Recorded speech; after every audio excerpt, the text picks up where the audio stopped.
but impossible not to be exposed to.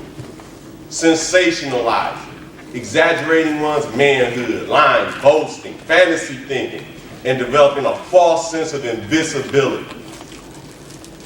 All of these traits are used as coping mechanisms to ease the great pains and disappointments of black life under systematic oppression in America. And or it masks, meaning it's used to cover up low self-esteem. And just think about it. How many black males do you know personally who, regardless of their age, are overly preoccupied with at least 4 out of these 7 traits of the S trait syndrome?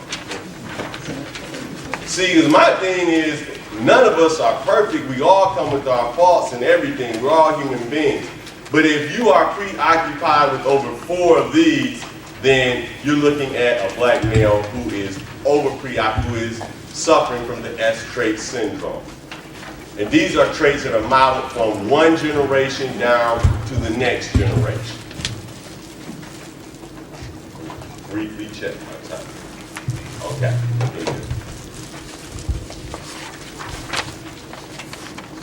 I want to go.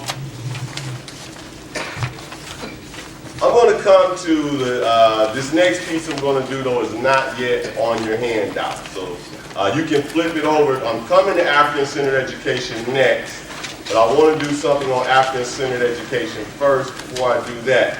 Because I heard yesterday, I was here, Dr. Asante did a very brilliant presentation on African-centered education, explaining why, you know, the theory is important and why it's crucial. It's crucial.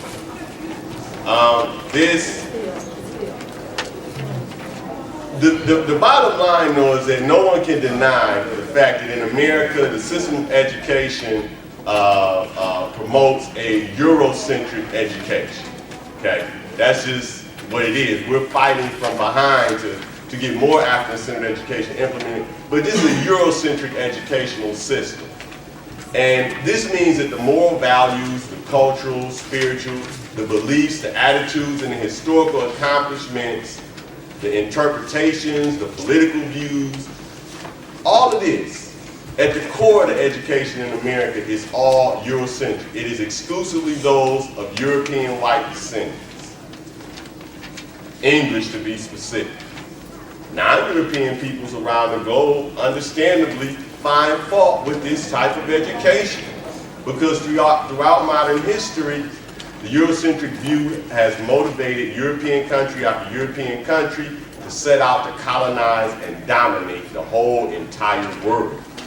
Arguably dangerous to non-whites around the world when taught to their non-white children, a Eurocentric education is degrading, oppressive, and deadly when it is forced upon children of African descent. Who would dare teach blacks, one of the groups in the human family that has really been the most savagely oppressed by the Eurocentric education mode and Eurocentric philosophy, by Eurocentric military domination? Who would dare force us to try to live by the same principles that we have been oppressed by? And that's what we're doing in school. If we're not working and struggling to implement African-centered education, then we are continuing to force the same ideology and philosophy upon our kids that has led to 400 years of black oppression and to military domination of black and colored people all around the globe. I don't think y'all want to be doing that. Mm-hmm. Now, to the handout that you have on implementing African-centered education.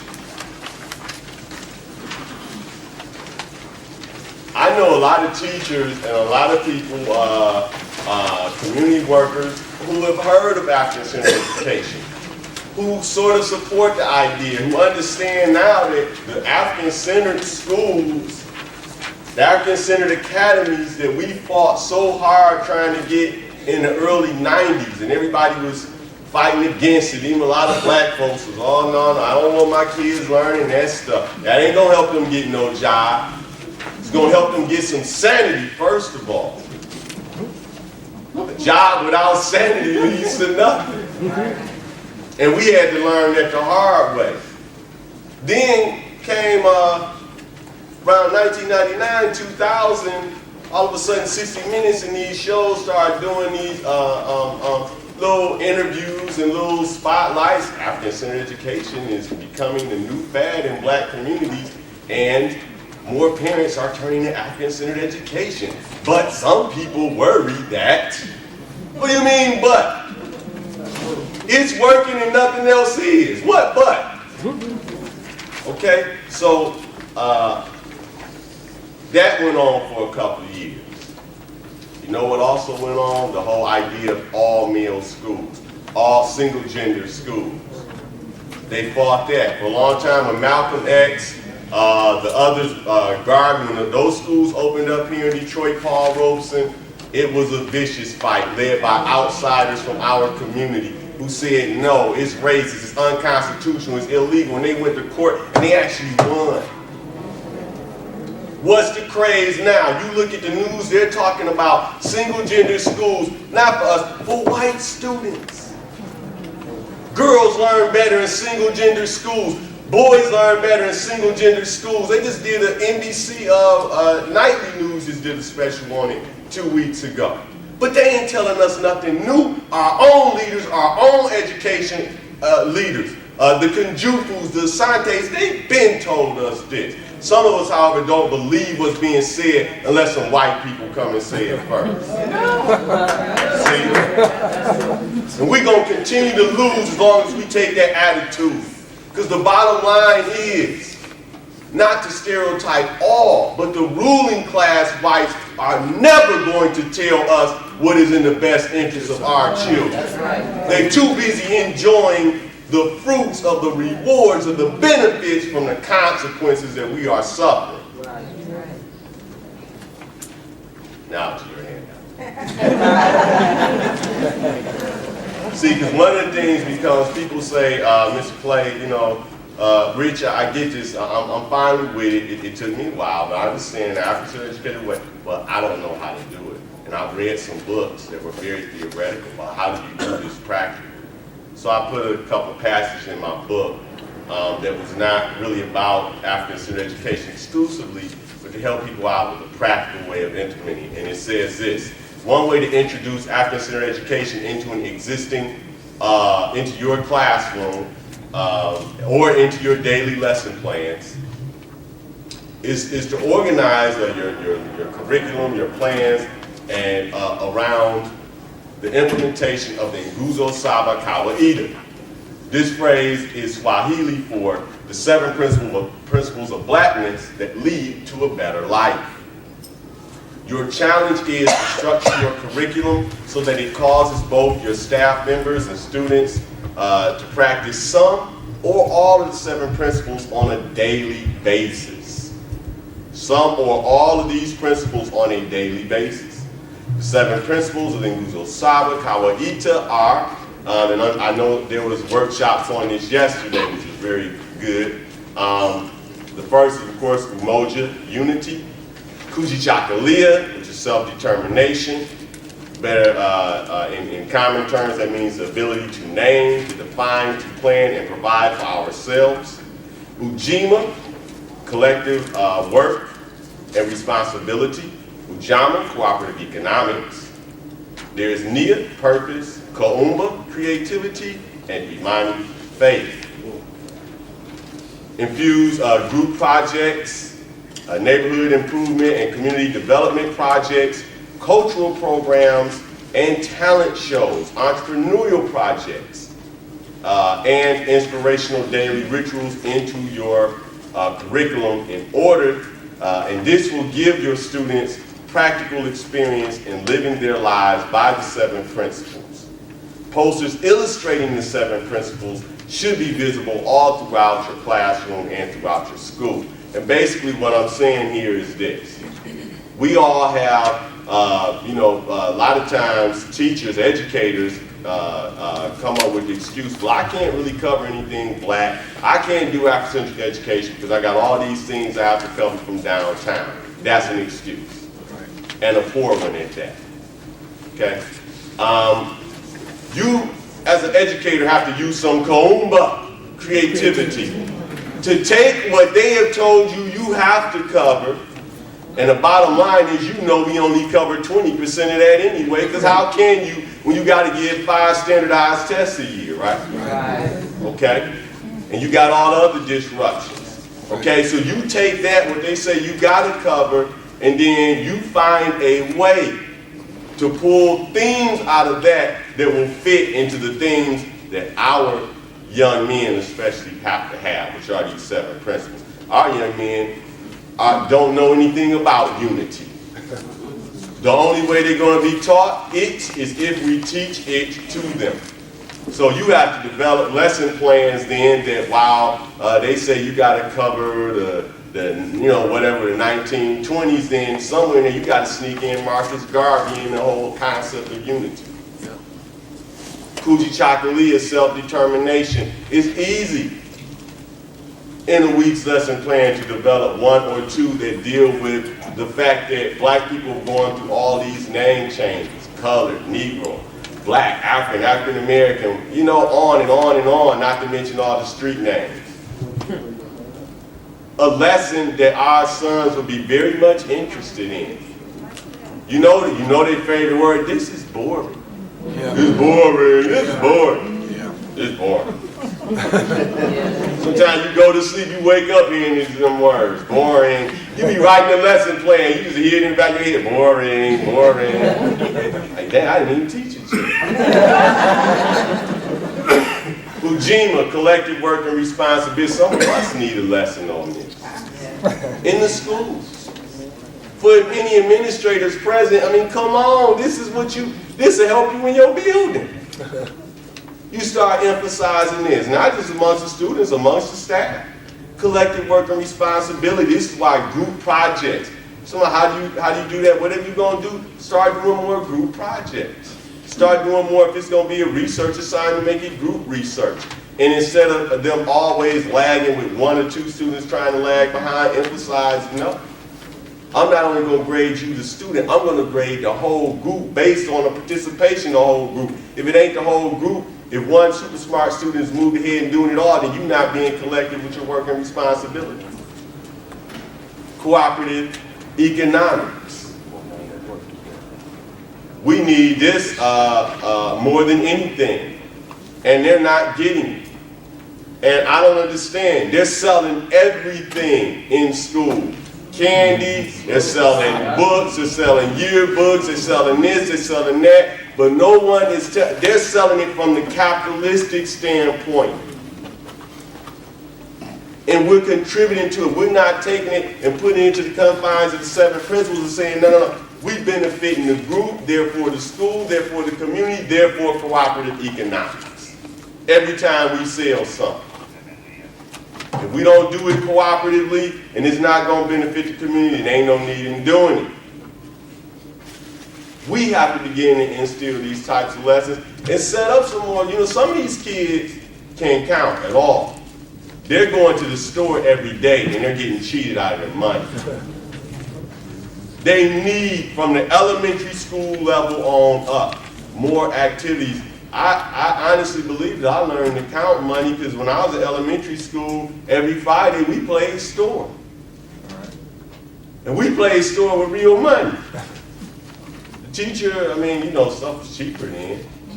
We had a smaller class. The teacher came around, everybody got 75 cents. You know, and you started dealing. And she had the candy and everything. And you got to learn real money management. You know, if a big old king-size candy bar came out and you wanted to buy that, you know, then that was it. You wasn't getting nothing else. So we learned not only cooperative economics, we learned some we learned some responsibility with that money too. NIA, which is purpose. There's too many adults in our community who don't have any purpose that they live in their life by.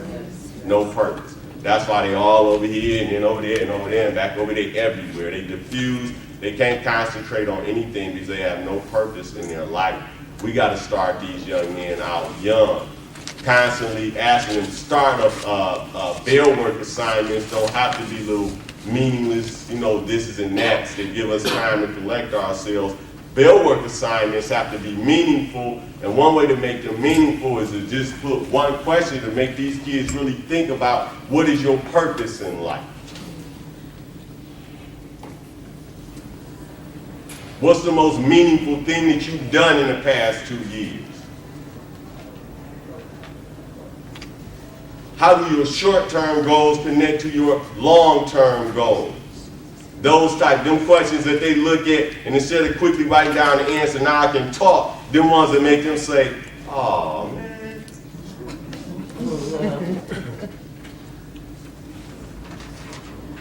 Kumba, creativity. This is the one that our youngsters don't have any problem with, right? None whatsoever. There's a people, we don't have no problem. We're the most creative people probably on the planet. Yes. Imani, faith. Some of our youngsters have religion. A lot of them go to church. How many of them really have faith? See, one of the biggest things in the S-trait syndrome, when we look at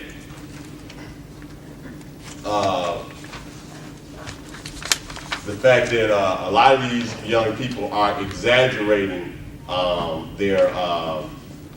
exaggerating manhood, sensationalism, lying, boasting, fantasy thinking. A lot of it is really just having a bad outlook on the world and really looking at this thing like it doesn't even matter. My life is through anyway. Poor, black, nobody care, school's messed up, don't really matter. They have a nihilistic outlook on the world. They don't have any faith things are going to get better, and they won't have unless we try to guide them with that. Finally, I'm going to take a look at this thing here on hip hop. Okay, it's still kind of all right. Okay, teaching potent cross-curriculum lessons through hip-hop. Nothing new. I know I'm not saying nothing new. People have been saying it for over a decade now, but the problem is people keep saying it. It's not enough teachers doing it. And a lot of the older teachers are fighting against it very hard. And it's very unfortunate because I want everybody to consider this. Every major corporation in the world right now has gotten over it. They swallowed the pill. They hated hip hop too.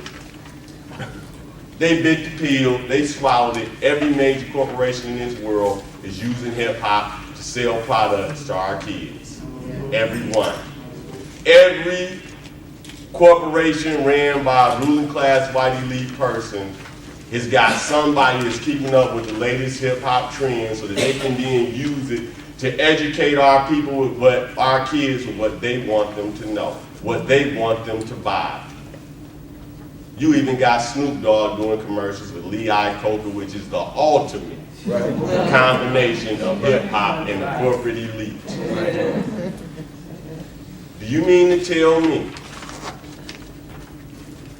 that these corporate elites who have no idea what no rapper is saying,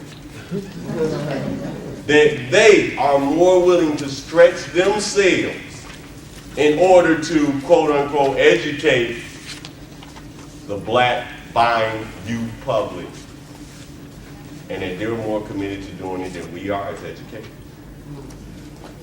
There's a problem with that. There's a serious problem with that. I got all these teachers telling me, when these kids come in my class, I don't want to hear no hip hop, bebop. Well, you can not want to hear it all you want to. You're going to hear it. Right. You're going to hear it.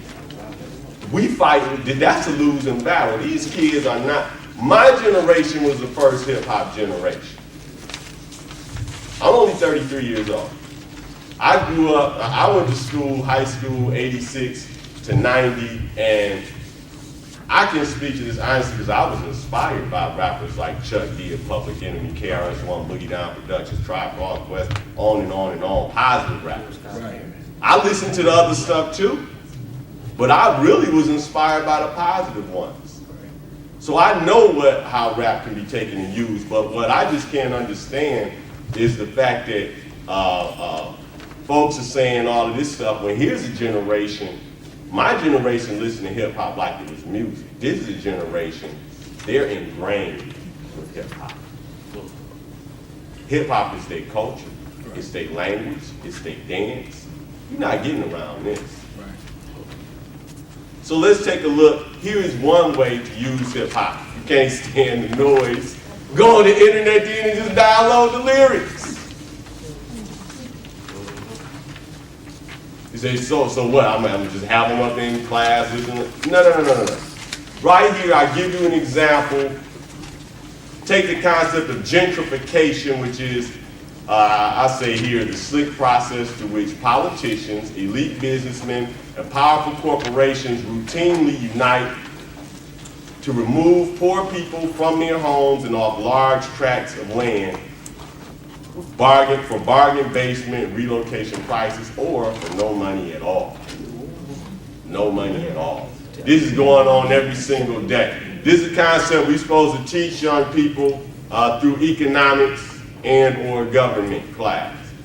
And here is, I simply took, it says teachers, you can struggle to teach this concept through the traditional way, or you can truly incite your students' interest in it by teaching it through the provocative. I admit they're provocative. Most rap lyrics are provocative because it's the voice of the streets. The provocative rap lyrics that are provided below. English and social studies teachers can easily craft vocabulary, government, and economics related questions and exercises around this one educational song verse. You decide whether or not to keep the profanity, okay? Like, it depends on where you're teaching, what grades you got, and the maturity level of your students. Here's the plot.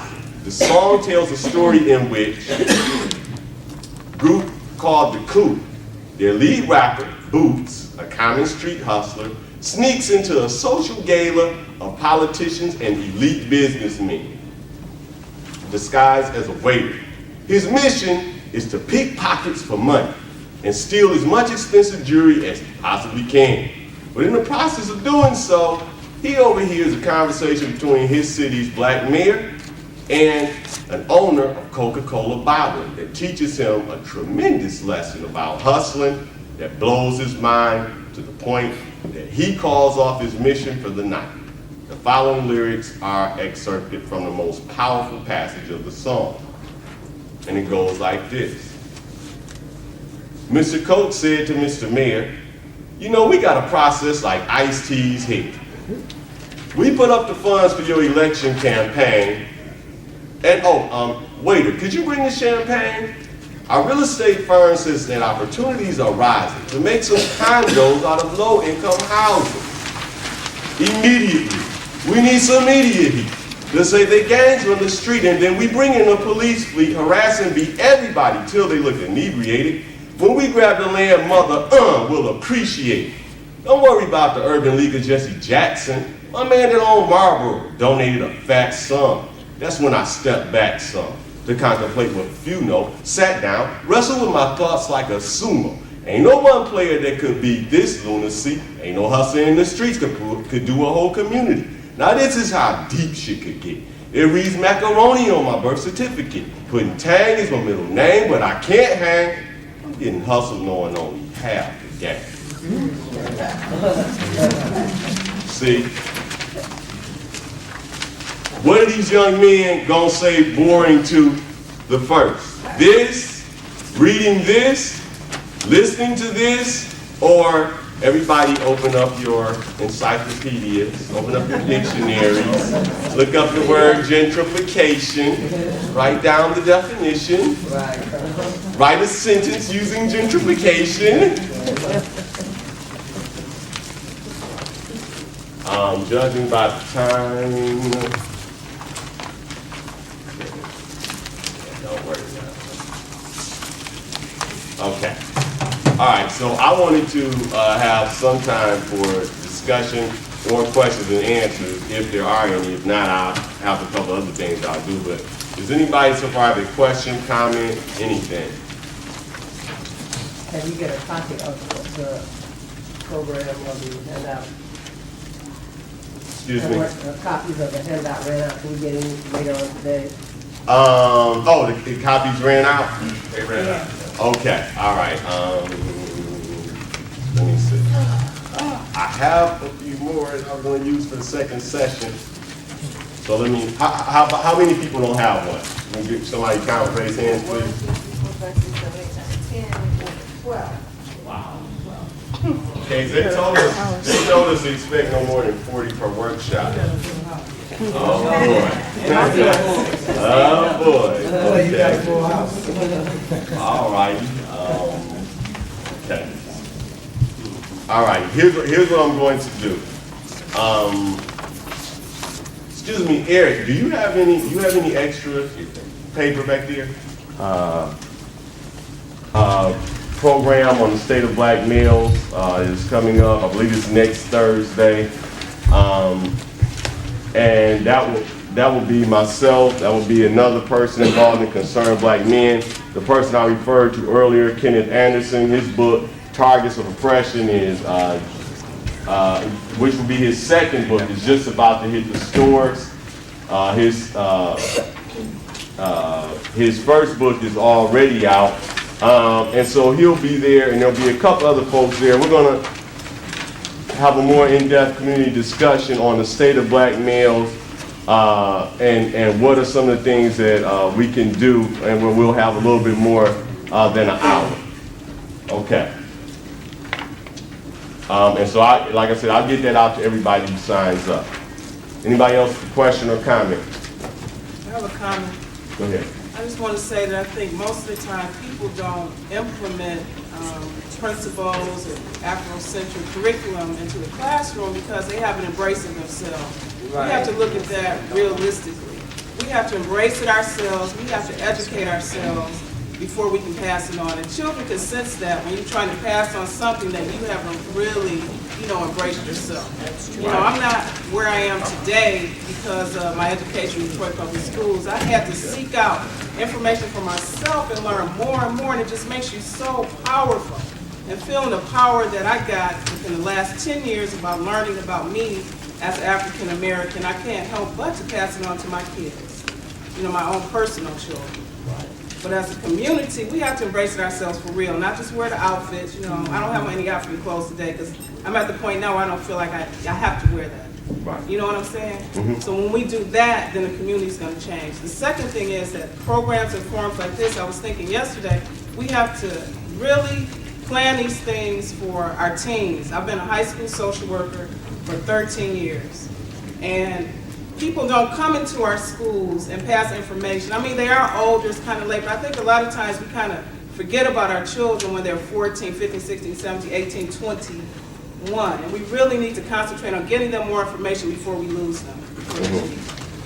That's it. Both of your points are great points, and I would just say to them that, to your first point about the adults embracing these concepts, well, that's the main reason I think why you have conferences like these, first for the adults, and then, like you said, you do it for the children. The forerunners in African-centered education, most black educators don't even know these people's names.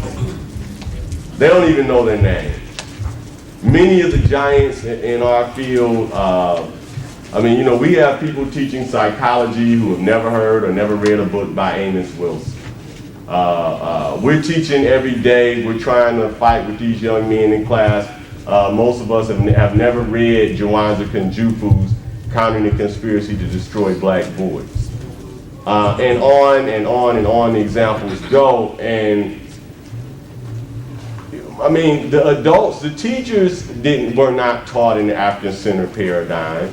So I don't expect them right off to know, but given the scope of the problem, we do and should expect them to want to learn and to put some effort in learning. Right now, there's a very lackadaisical approach. See, everybody wants this thing to magically get better without them somehow redoubling their efforts, their own efforts.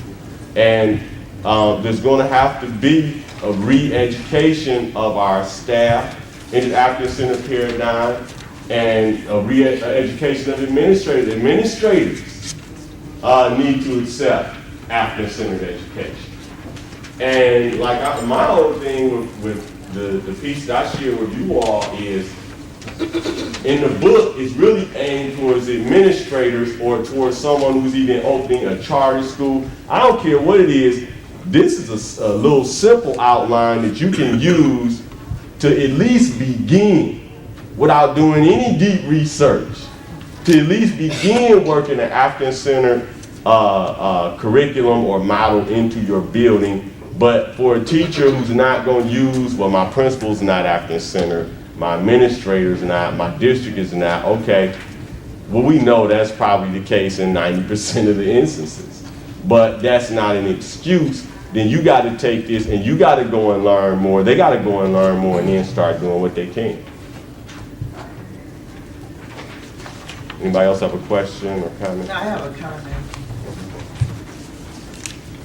My daughter, when she was in the 2nd grade, and she was in a Detroit public school, her 2nd grade teacher did some type of activity with them, the whole class, that was African-centered every day.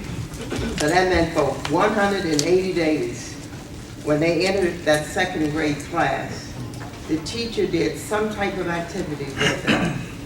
And because of that initial beginning, I sensed that my daughter was developing a love for something that was just beyond imagination for me. When she got in high school, she developed her own web page. And today, she is a junior in college. She has a very extensive African-American web page. I will get permission and put the address or email address of that web page on the site for all of you, because I just believe that what she has done, and it started in the 2nd grade, what she has done with that web page, people all over the United States are looking at that, and she has her own little guest book, and they're making comments. And when they look at that website, they have no inkling that this started when she was in the 8th grade in high school, and she has continued to add to that, where now professors, etc., are saying to her, I want to meet you, I'm glad that someone took the initiative to tell our story. And just remember, Detroit Public School, and it started in the 2nd grade with her. And right now, she has a minor in African American Studies at Northwestern University. All right. Great. That's great. Anybody else? I'll stand up and say something. My name's Jill Parrish. I teach at a juvenile lockdown. My dad was a Cherokee Indian. I couldn't read or write. Been a teacher for over 40 years. And I've used Tupac in my classroom. I listen to 106 in Park every day, because I will tell you, if they come and start me a song and I can continue on with the words, they know who I am and where I am. Also worked as a volunteer chaplain in the city, had some young men die in my arms. And people don't realize, it's not just in the schools. We need volunteers that are willing to go into a precinct at 2:30 in the morning and ride with the police and hold the children that are dying on our streets. And a lot of people are afraid to do that. And the cops would say, hey, you're going to get blood on you. And my answer to them was, the child is not lying on this concrete without me holding him. So you need to not just listen to 106 in Park, but you got to know what the words are. You got to be willing to go out in the streets. We can't keep locking ourselves behind closed doors. My son's a Detroit police officer, and he said, you could get killed out there. And I said, well, bad things happen to good people sometimes, but I'm not about to change what goes in my heart. And I think many more of us need to understand that both of our civilizations, people have tried to destroy, whether it was at Wounded Knee or it was on the ships coming through the Middle Passage. And we need to join together, both of our races, to get to our children. Because if we look back, most of us are mixed. Right. Absolutely, because the Native Americans and African Americans had to blend together to survive at all in this Right. land. So, you know, get out there and start loving these children. That's what we need. Thank you very much. I do also, I want to emphasize too, you know, my point is also, especially to older adults, no one is asking you to fall in love with hip hop. There's some people that want you to do that, and I'm sure your kids would. That's not my point. There are, and you can ask the students, they know them much better than I do. There are at least 10 different websites where you can log on to and download the lyrics to all of the popular songs nowadays. You don't ever have to listen, but you can read, you can analyze, and you can use those song lyrics, especially the ones that are saying something. You can use those to blow up certain topics, subjects, vocabulary terms, and teach cross-curriculum lessons to the kids in class. And the points that she was saying was very, very important. We keep talking about what they're telling us to teach, and a lot of these textbooks not only don't cover our perspective, they're not even covering anymore the Native Indian perspective, whose land that we're living on. So, I mean, I got students in the 10th and 11th grade, and I'm talking about, you know, the Indian today's lessons on the Native American Indians, and they're looking at me like, oh, you going all the way to India to talk about Americans? I mean, this is very sad, folks, what is going on. We have got to do better. Anybody else? Yeah, Clay. Yeah. How you doing? Comment based up. Muskegon Heights.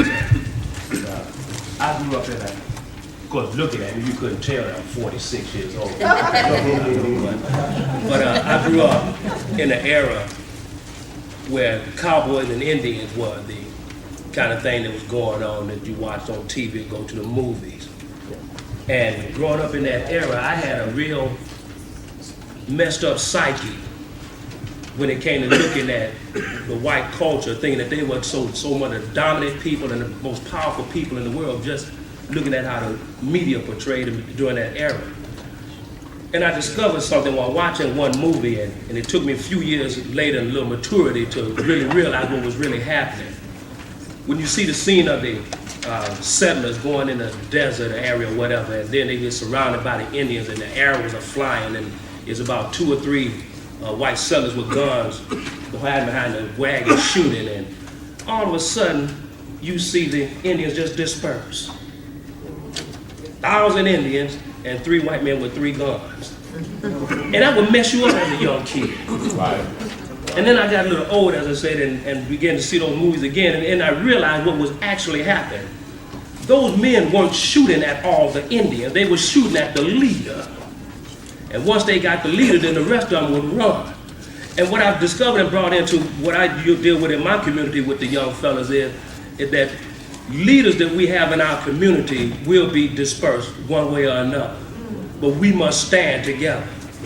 We must stand for what we believe in and what we're not. Now, I'm not talking about violence, and please don't misunderstand me. I'm talking about standing as a unit, not being scattered as chickens when we're perceived of what society put on us as our leaders should be, move off the scene.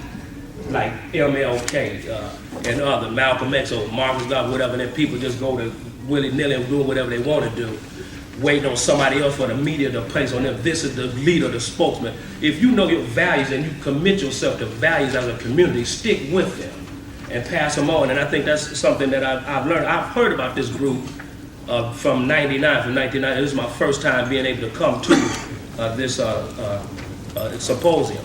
And I'm glad I'm able to be here to hear for myself and to see some things myself rather than get it secondhand. And I'm glad to be here, and I just want to express that. All right, thank you very much. Okay, I got time to make one more comment. Then I'm going to make just a couple closing comments. Anyone else? One more, excuse me. Yes. You know, shortly, I'd just like to piggyback on what you said. I have really been educated last night and tonight, and I'm very impressed by what I'm hearing and seeing. But if I don't carry it back and use it, or if none of us, if we keep it right between us, and it won't do any good. We'll come here next year, and we hear all the inspiring talks and what things we should do. And we've got to move a step further and share with another colleague or an administrator so we can do something about our black situation. Very good. Couldn't have said any better. That's my stupid phone. And I just thought I turned it off. I called myself turning it off, and evidently I turned it on. But anyway, I want to just one or two things in wrapping up. Everybody could look back at the first flyer, the flyer for the book. Okay, stop ringing now. I can at least turn it off.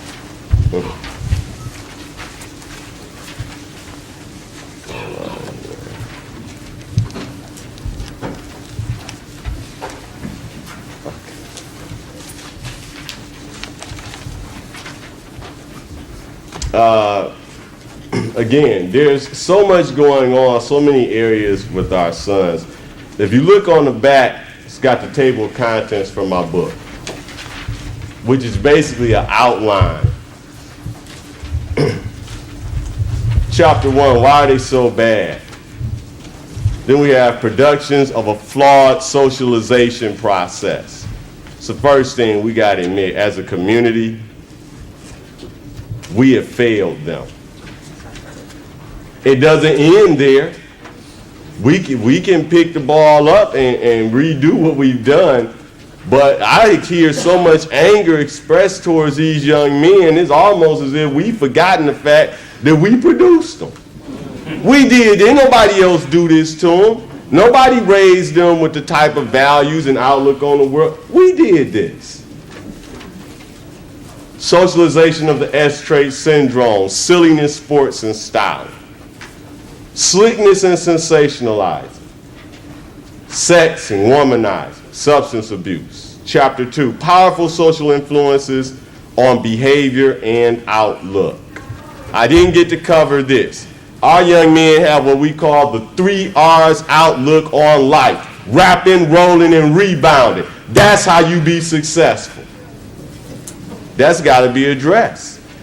See, we trying to tell them about computers and doctors and all. They like, no. Rapping, rolling, rebound. That's what I see young niggas making out the hood off of. I don't see too many doctors down here. Young black males and issues of homosexuality.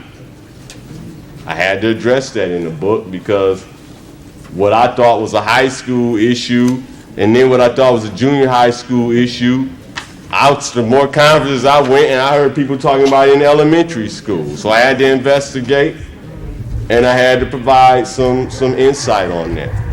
Taking actions towards solutions, this is what we're looking at. I only covered one of them today because that was the main thing, but implementing African education is above and beyond all. Reestablishing discipline at home, confronting the baby boy phenomenon of spoiling these kids rotten, spoiling them rotten and then wondering what went wrong. Everybody needs to go and see the movie Baby Boy. One of the best movies made to give some insight into this. Reestablishing discipline in school. See, a lot of teachers are toothless tigers in their room. They feel like all these rules and anything you do to a kid now, somebody's complaining, a parent's in your face in 10 minutes flat, the principal's in your face, don't do this, don't do that. So teachers are saying, what can you do? And I'm saying, don't you buy that. Don't you dare become a toothless tiger in your own classroom. They'll turn it into a cage and these kids will drive you crazy. You better get you some ammunition. And I didn't have time to get to that, but I lay out a little, what I call a package for teachers. You need a whole little package deal that you outline on your syllabus in the beginning and make it clear to parents, look, if your kid signs in my class, Sign right here, say you read my syllabus and you and your child agree to play by my rules and accept my consequences. And when it comes up later and the parent or the principal or whoever try and trip on you, you say, I signed this syllabus. See, we got to start using Kaumba creativity ourselves. Last thing I want to say is our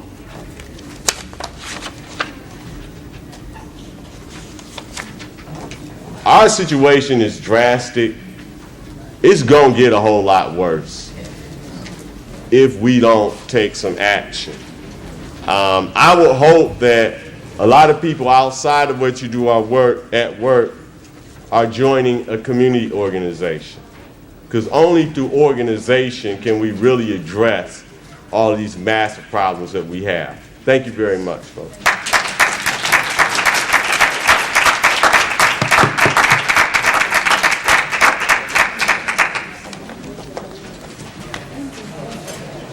Hey, Rich, how you doing? What's going on? I got most of them. Okay. Some of the game, man. One of those books. Sure you may, sir. It's 15. Thank you very much. Thank you very much for assisting me, too.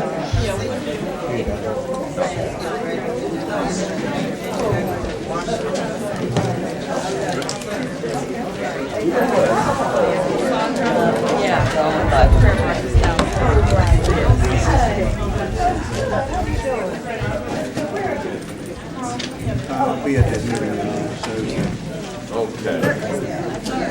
Thank you very much. All right, 5. Bring up okay.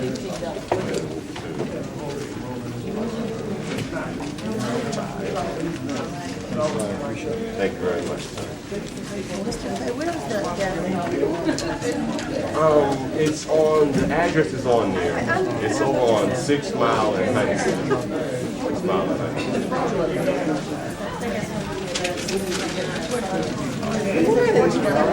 Great. Okay.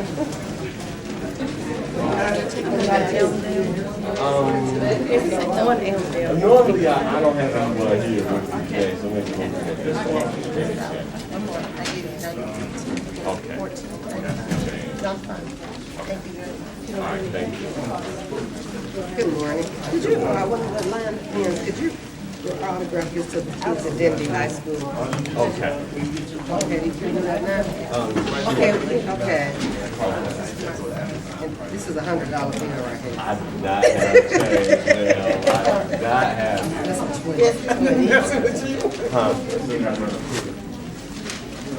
Okay. He'll take checks if you want to write checks. Checks, young lady. I didn't have any assistance. Do that 20 Yeah, I right. got you. Okay. This is, you go ahead, you're next. Oh, thank you. I just wanted you to autograph. How much? Okay. Yeah.